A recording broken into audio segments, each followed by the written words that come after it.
আজ রাস্তাটা দেখ না সত্যি।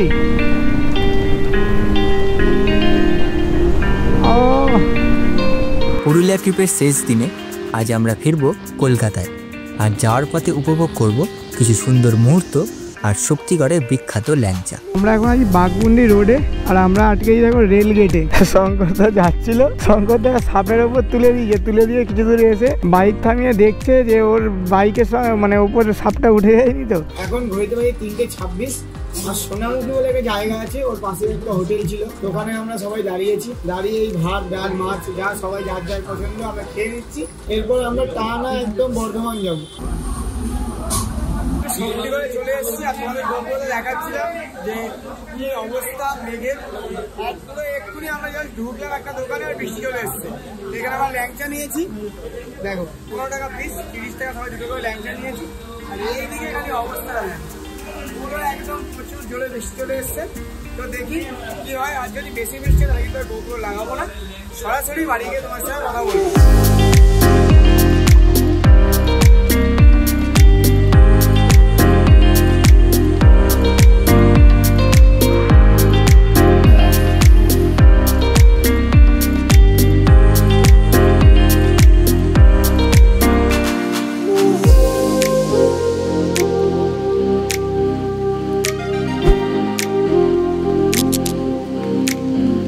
Good morning from Purulia hill top. তো আপাতত বাজে সকাল 5:45, আর আমি ঠিক হোটেল থেকে বেরিয়েই বাইরে এসেছি। জাস্ট গ্রামের যে ভাইবসটা আছে ভোরবেলার, এত ভালো লাগে। দেখো মুরগি না মোরগ, যাই হোক মোরগ ডাকছে, আর এইদিকে পাখির আওয়াজ, মানে মারাত্মক সুন্দর লাগে সকালের মানে ভোরবেলার গ্রামটা। আজকে আমরা যাব পুরুলিয়া থেকে কলকাতা। তো আগের দিন আমরা যে রাস্তা থেকে এসেছিলাম সেই রাস্তা থেকে কিন্তু আমরা যাবো না, আজকে ডিফারেন্ট রাস্তা দিয়ে যাবো। শঙ্করদা বলছিল আজকে আমরা যে রাস্তা দিয়ে যাবো ওই রাস্তা কিন্তু সিনিক বিউটি মারাত্মক সুন্দর। আর আজকে আমরা যাওয়ার সময় পাখি পাহাড়টা ভিজিট করে তারপর আমরা বাড়ির দিকে যাব। এখনো সবাই ঘুমাচ্ছে, আর আমি উঠে বাইরে এসে একটু হাঁটাহাঁটি করছি। আর আমার না ভোরবেলার যে গ্রামের মানে সময়টা খুব আমার ভালো লাগে বাইরে কাটাতে। পাখি টাকি ডাকে, সবাই ঘুম থেকে ওঠে, মোরগ টোরগ ডাকে, খুব ভালো লাগে। তো চলো দেরি না করে আজকে ব্লগটা শুরু করি। Hello guys, welcome to our YouTube channel to others one destination. তোমাদের সবাইকে স্বাগত নতুন একটা ব্লগে। তো এখনো সবকটা ঘুমাচ্ছে, আর আমরা বাইকগুলো আগের দিন এখানে রেখেছিলাম। চলো তোমাদের দেখিয়ে দিই। আমি এখানে দাঁড়িয়ে আছি, ঠিক আমার অপোজিটেই হোটেল। আর বাইক একটা বড় প্লাস্টিক নিয়ে এসেছিলাম, তো আমরা 3টে বাইক ঢেকে দিয়েছি। 3টে বাইক খালি ছিল, আর 3টে বাইক ঢেকে দিয়েছি। তোমাদের বাইকগুলো দেখাই, আর সবকটা এখনো ঘুমাচ্ছে সেটাও দেখাই। তো আমরা মোটামুটি চেষ্টা করবো 7টা সাড়ে 7টার মধ্যে এখান থেকে বেরিয়ে যেতে, যেহেতু আমরা পাখি পাহাড় ভিজিট করব। তারপরে আমরা যাব, ওখানে একটু টাইম লাগবে, এই জন্য চেষ্টা করব যে একটু তাড়াতাড়ি বেরিয়ে যাওয়া। তো দেখো আমরা রেখেছিলাম এখানে বাইক, এই হচ্ছে আমার বাইক, শঙ্করদার বাইক, সমিতের বাইক, আরো 3 জনের বাইক। আর দেখো দেখাই সবকটা এখনো ঘুমাচ্ছে। দেখো মোটামুটি এখনই সবাই উঠে যাবে। তো একটু চাটা খেয়ে হালকা কিছু ব্রেকফাস্ট করে এখান থেকে কিন্তু আমরা বেরিয়ে যাবো। প্রকৃতির মধ্যে বসে চা খাচ্ছি। তো ঠিক আমাদের হোটেল থেকে 1-2 মিনিট হেঁটে এসে এই দোকানটা দেখছো, এই দোকানটা কিন্তু আমরা চা খেতে এসেছি। আর এই লিকার চা নিয়ে নিয়েছি। আর এরকম কিন্তু গ্রামে প্রকৃতির মাঝখানে বসে, মানে হোটেলগুলো কিন্তু সব আর কি চারিদিকে গাছপালা ভর্তি হোটেলে, তো এরকম বসে না চাটা খেতে খুব ভালো লাগে। আর গলার অবস্থা বুঝতে পারছো, কালকে ঝর্ণার জলে স্নান টান করে চিল্লামিল্লি করে গলার অবস্থা কিন্তু খুব খারাপ, তো একটু অ্যাডজাস্ট করে নিও। আর এই চা খেতে এসেছি, চাটা খেয়ে এবার চলে যাব, গিয়ে একদম রাইডিং গিয়ার্স পরে আমরা কিন্তু বেরিয়ে পড়বো। তো বাইকটাই নিয়ে আমরা লাগেজ টাগেজ প্যাক করে পুরো রেডি। তো এখন আমরা যাবো পাখি পাহাড় ভিজিট করতে। পাখি পাহাড় ভিজিট করে তারপর আমরা বাড়ির দিকে রওনা দেবো। তো চলো বেরোই। জয় মা তারা, জয় শিব শম্ভু, জয় মা দুর্গা, জয় জগন্নাথ, জয় শ্রীরাম বলে আমরা বেরোই আমাদের আজকের ডেস্টিনেশন কলকাতার উদ্দেশ্যে। তো বাকি সবাই আগে চলে গেছে, আর আমি আর সমিত আছি পেছনে। তো ব্যাপারটা হয়ে গেছে কি, আমার যে পেছনের ব্যাগটা আমি বেঁধেছিলাম ওটা একদিক হয়ে গেছিলো। তো আমি আর সমিত দাঁড়িয়েছিলাম ব্যাগটা ঠিক করার জন্য। তো ব্যাগটা ঠিক করতে গিয়ে আমাদের দেরি হয়ে গেছে। তো ওদের বললাম তোরা ডাইরেক্ট পাখি পাহাড় চলে যা, আমরা যাচ্ছি। তো ওরা কিন্তু গেছে অন্য রাস্তা থেকে, আর আমরা ঢুকেছি ওই আপার ড্যাম লোয়ার ড্যামের যে রাস্তাটা আছে ওই দিকটা দিয়ে। তো এখান থেকেও 19-20 কিলোমিটার দেখাচ্ছে, তো সিমিলার ডিস্টেন্স দেখাচ্ছে। তো আমরা এদিক দিয়েই যাচ্ছি ডাইরেক্ট ওদের সাথে, কিন্তু মানে বাকি 4 জনের সাথে 4টে বাইকের সাথে আমাদের পাখি পাহাড়ে গিয়ে দেখা হবে।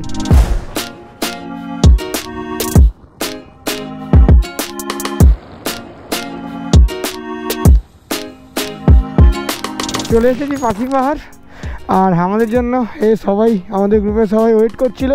আর আমার এই ব্যাগটা লুজ হয়ে গেছিলো, এই ব্যাগটা এদিকে হেলে গেছিলো, এই ব্যাগটা বাদ দিয়ে গিয়ে আমাদের দেরি হয়ে গেল। তো অনেকটা যেহেতু হেঁটে উঠতে হবে এই জন্য আর আমরা হেঁটে উঠবো না। তো এখান থেকে আমরা ডাইরেক্ট যাবো এখন মানবাজার, ওখানে গিয়ে ব্রেকফাস্ট করব। আর এখানে সব এই আর কি চাটা নিয়েছি, এটা লিকার চাটা নিয়েছি, সবাই লিকার চাটা খাচ্ছে। তো এই চাটা খেয়ে তারপর আমরা মানবাজার দিকে চলে যাবো। এই দোকানটা থেকে আমরা চাটা খেয়ে নিয়েছি, আর এদিকে সব আমাদের বাইকগুলো রয়েছে। তো এখন আমরা বেরোবো। তো আমরা কিন্তু বেরিয়ে গেছি পাখি পাহাড় থেকে, আর আমাদের নেক্সট স্টপ হলো মানবাজার। আর এই পাখি পাহাড় থেকে মানবাজারের দূরত্ব হচ্ছে 63 কিলোমিটার, যেটা দেখো গুগল ম্যাপ দেখাচ্ছে 1 ঘন্টা 30 মিনিট, মানে 1.5 ঘন্টা সময় লাগবে। তো আমরা কিন্তু আর কোথাও দাঁড়াবো না, ডাইরেক্ট একদম মানবাজারে গিয়ে স্টপেজ নিয়ে সকালের ব্রেকফাস্টটা করে নেবো। সামনে পড়বে বলরামপুর, আর রাস্তাটা জাস্ট দেখো, মানে লুকিং লাইক আ ওয়াও, মানে এত সুন্দর রাস্তা, পুরো একদম প্লেন, একদম টারম্যাক রাস্তা, মানে চালিয়ে মজা চলে আসছে। কিছু কিছু জায়গায় কয়েকটা স্পিড ব্রেকার দেওয়া রয়েছে স্পিড লিমিটের জন্য, তো শিখিয়ে আছে। দেখো পুরো একদম গ্রাম্য পরিবেশ, এদিকটা পুকুর, এদিকটা ক্ষেত, এটা একটা ফুটবল মাঠ, দেখো বার লাগানো রয়েছে, কি সুন্দর রাস্তাটা দেখো, পুরো একদম ফুললি অর্গানাইজ যে রাস্তাগুলো হয় না ওরকম, মানে মারাত্মক ভালো রাস্তা। আমরা এখন আছি বাঘমুন্ডি রোডে, আর আমরা আটকেছি দেখো রেল গেটে। তো মালগাড়ি যাচ্ছে সব বালি নিয়ে, দেখো উঁচুতে। হ্যাঁ হ্যাঁ, এই এক্ষুনি শঙ্করদা বলছিল যে ও বাইক নিয়ে আসছে, তো একটা সাপের ওপর তুলে দিয়েছিস, তা তুলে দিসনি? তুলে দিয়েছে মুখটা না, তো লেট ছিল তো কিছু, মুখটা কাটা গেছে। শঙ্করদা যাচ্ছিল, শঙ্করদা সাপের ওপর তুলে দিয়েছে, তুলে দিয়ে কিছু দূরে এসে বাইক থামিয়ে দেখছে যে ওর বাইকের মানে ওপর সাপটা উঠে যায়নি। তো তারপর এরা পেছনে আসছিল, ওরা বললো না সাপটা পেছনেই পড়ে আছে, চলো ছেড়ে দিয়েছে। রাস্তাটা কিন্তু মারাত্মক সুন্দর, কিন্তু এখানে একটা মানে সবচেয়ে বড় প্রবলেম হচ্ছে রাস্তার মাঝখানে কিন্তু গরু ছাগল যখন তখন চলে আসে, রাস্তার মাঝখানে শুয়ে থাকে, তো সেইটা কিন্তু দেখে নিও। বাকি রাস্তা প্রচণ্ড ভালো, তো এখানে কিন্তু আরামসে রাইড করা যায়। সবচেয়ে বড় কথা কী বলো তো, ঘুরতে ঘুরতে আসলে সবচেয়ে মেন হচ্ছে এই গ্রামের দৃশ্যগুলো এত ভালো লাগে। যেহেতু আমরা শহরে থাকি, কলকাতায় থাকি, গ্রামের দৃশ্য কিন্তু মারাত্মক সুন্দর লাগে। টাকা পয়সা তো আসবে যাবে, কিন্তু এই যে অ্যাডভেঞ্চার, ঘোরা, মেমোরি, এগুলো কিন্তু আমার কাছে মনে হয় মেন।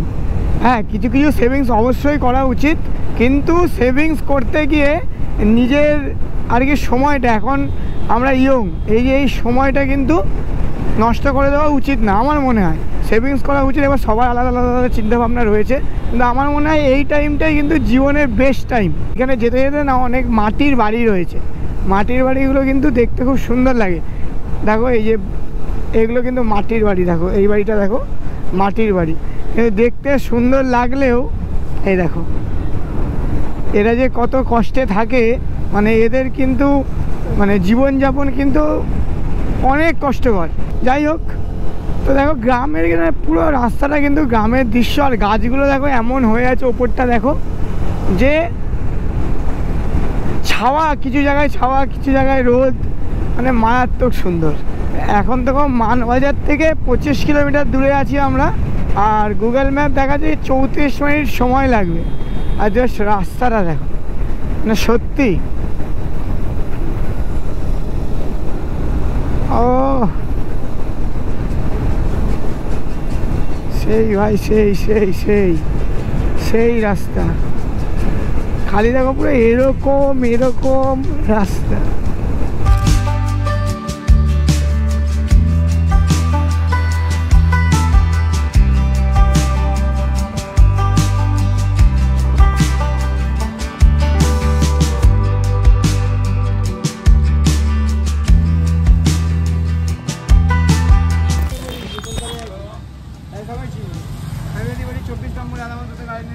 আমরা মানবাজারে দাঁড়িয়েছিলাম ব্রেকফাস্ট করতে, তো এই লুচি টুচি পুরি কচুরি যা পেয়েছি, মিষ্টি, সবাই মিলে অল্প আধটু খেয়ে নিয়েছি।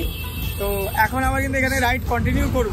তো তো এখান থেকে আপাতত কলকাতা এখনো মোটামুটি 230-235 কিলোমিটার বাকি। তো চলো দেরি না করে আমরা বেরিয়ে পড়ি। তো মানবাজার থেকে আমরা খাওয়া দাওয়া করে ব্রেকফাস্ট করে বেরিয়ে পড়লাম। আর এখান থেকে আমাদের নেক্সট স্টপ হবে বাঁকুড়া, যেটা মনে হয় 53-54 কিলোমিটার। তো একবার এখন 53-54 কিলোমিটার যাব, তারপর বাঁকুড়ায় আবার স্টপ নেব। তো তোমরা যদি আমার আগের ভিডিওগুলো দেখো, যে আমি যখন একদিনে লং রাইড করি, মানে ধরো যেমন শিলিগুড়ি যাচ্ছি বা পুরী যাচ্ছি, এতবার কিন্তু আমি দাঁড়াই না। কিন্তু যেহেতু এখানে দুটো 125cc একটা 100cc বাইক রয়েছে, তারপর এরা সবাই এই প্রথম মানে 200-250 কিলোমিটার এরা প্রথম আসছে, লং রাইড প্রথম করছে। তো ওদের জন্য বারে বারে করে আমাদের দাঁড়াতে হচ্ছে। তো দেখো গ্রুপ রাইডে আসলে কিন্তু একটু লেট হবে, আর সবাইকে নিয়ে চলতে হলে একটু লেট হবে। আর তার মধ্যে যদি কিছুজন প্রথম আসে তাদের কিন্তু খুব অসুবিধা হয়। যেমন আমি প্রথমবার যখন শিলিগুড়ি গেছিলাম, মানে আমার যা কষ্ট হয়েছিল বলে বোঝাতে পারবো না। কিন্তু আমি লাস্ট টাইম যখন শিলিগুড়ি থেকে বাড়ি ফিরেছি, তখন কিন্তু আমি 11 ঘন্টায় শিলিগুড়ি থেকে চলে এসেছি, মানে একদম নর্মাল। আর প্রথমবার যখন এই 15-16 ঘন্টায় গেছিলাম। তো এই হচ্ছে ব্যাপার, এই জন্য এদের সঙ্গে একটু দাঁড়িয়ে যাচ্ছি, এদের একটু রেস্ট দিয়ে চালাচ্ছি। এখন বাজে দুপুর 1:30 আর আমরা কিন্তু পৌঁছে গেছি বাঁকুড়া। তো বাঁকুড়ায় এসে আমরা একটু রেস্ট নিতে দাঁড়িয়েছি, আর দাঁড়িয়েছি কিন্তু খুব সুন্দর একটা জায়গায়। তো দেখো একদম রাস্তার পাশে একটা মন্দির রয়েছে, এখানে আছে ভোলে বাবার মন্দির, আর ঠিক তার পাশেই আছে মায়ের মন্দির, সেটা তোমাদের দেখাচ্ছি। আর এখান থেকে মোটামুটি এখনো কলকাতা 207 কিলোমিটার সামথিং কিছু হবে। তো এখানে একটু আমরা 10-15 মিনিট রেস্ট নেবো। আর গাছের ছাওয়ায় কিন্তু এখানে দেখো বট গাছ রয়েছে, গাছের ছাওয়া ঠান্ডা, এখানে সবাই বসে আছে। দেখো এখানে আকাশ সমিত রয়েছে, এখানে বাবু, এখানে সবাই রয়েছে। আমাদের বাইকগুলো দেখো, আমাদের বাইকগুলো কিন্তু আমাদের মতোই ছাওয়াই রয়েছে। তো চলো তোমাদের মায়ের মন্দির আর বাবার মন্দিরটাকে একবার দেখিয়ে দিই। এই দেখো, এই হলো বাবার মন্দির, এই হলো মায়ের মন্দির। আরেকটা তোমাদের ইন্টারেস্টিং জিনিস দেখাই, এটা হচ্ছে কিন্তু প্রণামী বাক্স। এখান থেকে তোমরা প্রণামী দিতে পারবে, এখান থেকে তালা খুলে কিন্তু বের করতে পারবে। তো চলো রেস্ট নিয়ে আমরা আবার বেরোবো আমাদের উদ্দেশ্যে কলকাতা। হ্যাঁ পেট্রোল ভরবো, হ্যাঁ একবারে ভরে নেই। তো আগের পেট্রোল পাম্পে এরা সবাই তেল ভরে নিয়েছিল, তো আমার আর শঙ্করদার বাকি ছিল তেল ভরা। তো এখান থেকে ডাইরেক্ট তেল ভরে নেবো, ভরে আমরা আর কোনো পেট্রোল পাম্পে দাঁড়াবো না। তো কলকাতায় চলে যাবো। মোটামুটি ভাবছি 600 টাকা মতো তেল ভরে নেবো, তাহলে আমার ফুল ট্যাঙ্কি হয়ে যাবে। তারপর আমরা সিধে কলকাতায় চলে যাবো। ঠিক আছে, যা হয়ে যাবে।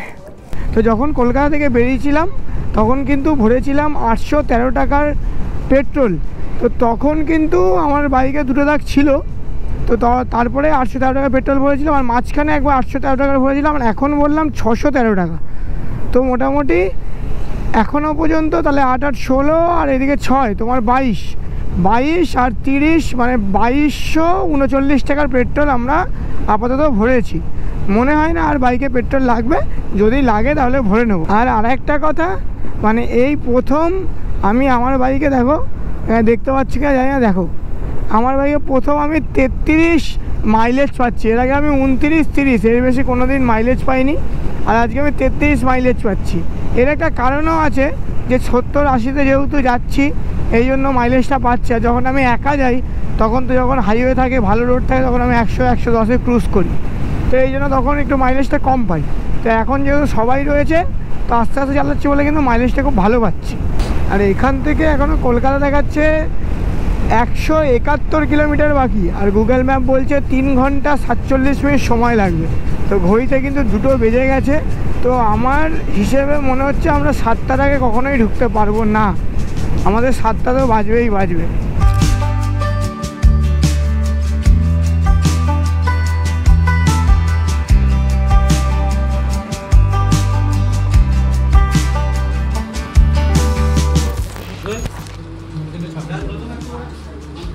এখন ঘড়িতে বাজে 3:26।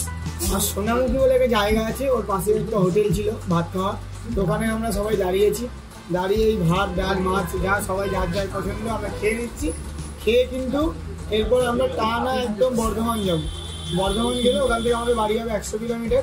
তো বর্ধমান গিয়েই আর কি জল টল খাবো, তার আগে দাঁড়াবো না। এখান থেকে বর্ধমানের এখনো কিন্তু 50 কিলোমিটার বাকি। তো চলো ভেবেই নেই, তারপর কথা হচ্ছে আমার।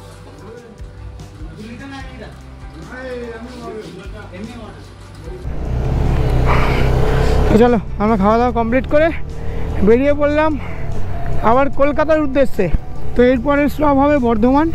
তো এই হোটেলে যে দাদাটা ছিল যে খাবার সার্ভ করছিল তারই হোটেল, তো আর মা বাবা সবাই মিলে চালায়, তো বেশ ভালো ব্যবহার। দেখো খাবার একটু আধটু এদিক ওদিক হলেও ম্যানেজ করা যায়, কিন্তু ব্যবহারটা কিন্তু মেন জিনিস। ব্যবহারটা ভালো হলেও এদিক ওদিক করে ম্যানেজ করা যায়। যেমন আমরা আসার পর প্রায় আমরা 20-25 মিনিট বসে রইলাম, ওরা ভাত তৈরি করলো তারপর আমাদের দিল। তো মানে ওদের বলার ধরনটা এত ভালো যে তোমরা বসো, আমরা বসে গেলাম। তো এইটাই হচ্ছে ব্যাপার, মানুষের ব্যবহারটাই সব। এই ব্রিজ ক্রস করে কিছু দূর গেলেই কিন্তু আমরা ন্যাশনাল হাইওয়েতে উঠে যাবো বর্ধমানের। তো নিচ থেকে যে নদ বয়ে যাচ্ছে দেখছো, এটা কিন্তু দামোদর নদ। তো চলো এখান থেকে আর 1.4 কিলোমিটার গেলেই কিন্তু আমাদের ডান দিক নিতে হবে, তারপর আমরা ন্যাশনাল হাইওয়ে পেয়ে যাব। ওখান থেকে মোটামুটি ওই 100 কিলোমিটার মতো বাকি থাকবে আমাদের কলকাতা। তো ফাইনালি ভাই স্টেট হাইওয়ে ছেড়ে আমরা কিন্তু ন্যাশনাল হাইওয়ে ধরে নিলাম। আর এখান থেকে আমার বাড়ি হচ্ছে 103 কিলোমিটার, আর কলকাতায় ওই মোটামুটি আমরা 100 কিলোমিটারের মধ্যে ঢুকে যাব। এরপর কিন্তু আমরা ধরো শক্তিগড়, আর এখান থেকে শক্তিগড়ের দূরত্ব ওই 15-16 কিলোমিটার হবে। ওখানে একটু দাঁড়াবো, শক্তিগড়ের যে ল্যাংচা বিখ্যাত একটু খাওয়া দাওয়া করবো আর কি। আর এর আগে যে আমরা স্টেট হাইওয়েতে ছিলাম, স্টেট হাইওয়ে মানে লাস্ট 20-22 কিলোমিটার কিন্তু রাস্তা তেমন ভালো ছিল না, খারাপ ছিল। বাকি আমরা যতটা এসেছি স্টেট হাইওয়ে দিয়ে, যেমন তার রাস্তা ছিল তার কিন্তু তেমন সিনিক ভিউ মারাত্মক সুন্দর ছিল। লাস্ট 20-25 কিলোমিটার একটু এদিক ওদিক ছিল, বাকি ঠিক আছে। তো আজকে আমরা কিন্তু একটু ঘুরে ঘুরে এসেছি, মানে আগের দিন যে রাস্তা থেকে গেলাম শর্ট হয়েছিল, আজকে আমরা একটু ঘুরে এসেছি, ইচ্ছা করেই এসেছি যে অন্য রাস্তা থেকে আসবো বলে। যাই হোক, আর যে রাস্তা থেকে এসেছি আমাদের কিন্তু ঘুরে আসাটা সার্থক হয়েছে, কারণ এত সুন্দর সিনিক বিউটি ছিল, মানে সত্যি খুব সুন্দর। আর এখন ন্যাশনাল হাইওয়ে ধরে এখন আবার একটু শান্তি লাগছে, বুঝলে তো। তো ন্যাশনাল হাইওয়ে ধরে নিলেও তো আমি ওই 80-90 বেশি চালাতে পারবো না, কারণ হচ্ছে বাকি যে ছেলেপুলেগুলো আছে ওরাও তো ওই 70-80তেই চালাবে। তো ওই স্পিডেই আমি যাব, তবুও ন্যাশনাল হাইওয়ে একটা স্মুথনেস আছে রাস্তার। তো ওই জন্য লাস্ট 20-25 কিলোমিটার যেভাবে রাস্তা ভাঙাচোরা ছিল ওরমভাবে এসেছি। তো এখন কিন্তু একদম স্ট্রেট একদম মাখন রাস্তা পাবো।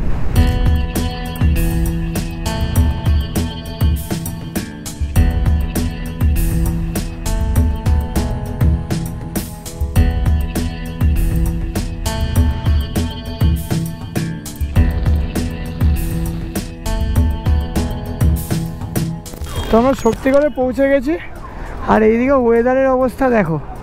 এই দোকানটায় দাঁড়িয়েছি আমরা ল্যাংচা খাবো বলে, আর এইদিকে আমাদের পুরো কলকাতায় পুরো অবস্থা দেখো, পুরো কালো হয়ে গেছে। তো বৃষ্টি মনে হচ্ছে আসবে। তো যাই হোক ল্যাংচা খাই, 10 মিনিট দাঁড়াই, তারপর দেখা যাক কী হয়। আর যদি বৃষ্টি হয় তাহলে তো আমার গোপ্রো খুলে রাখতে হবে। তো দেখা যাক।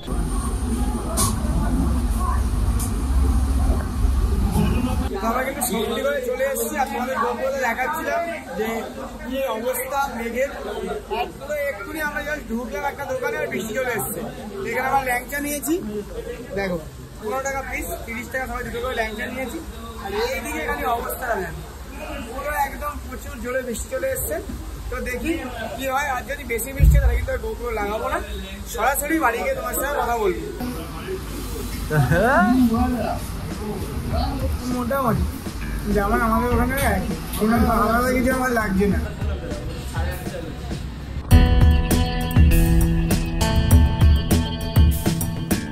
এরপর বৃষ্টি থামলে শক্তিগড়ের ল্যাংচা খেয়ে আমরা আবার বেরিয়ে পড়লাম। ঠিক রাত 8টা নাগাদ আমরা পৌঁছালাম বালিতে, আর সেখানেই বাকিদেরকে টাটা করে অবশেষে ফিরে এলাম বাড়িতে। আমরা চলে এসেছি বাড়ি। তো শক্তিগড়ে ল্যাংচা খাওয়ার পর শক্তিগড় থেকে যে বৃষ্টি চালু হয়েছে, পুরো রাস্তায় কিন্তু টুকটাক টুকটাক করে বৃষ্টি চলতেই ছিল। আমার গলার অবস্থাও দেখছো, গলাটা একটু ভেঙে গেছে।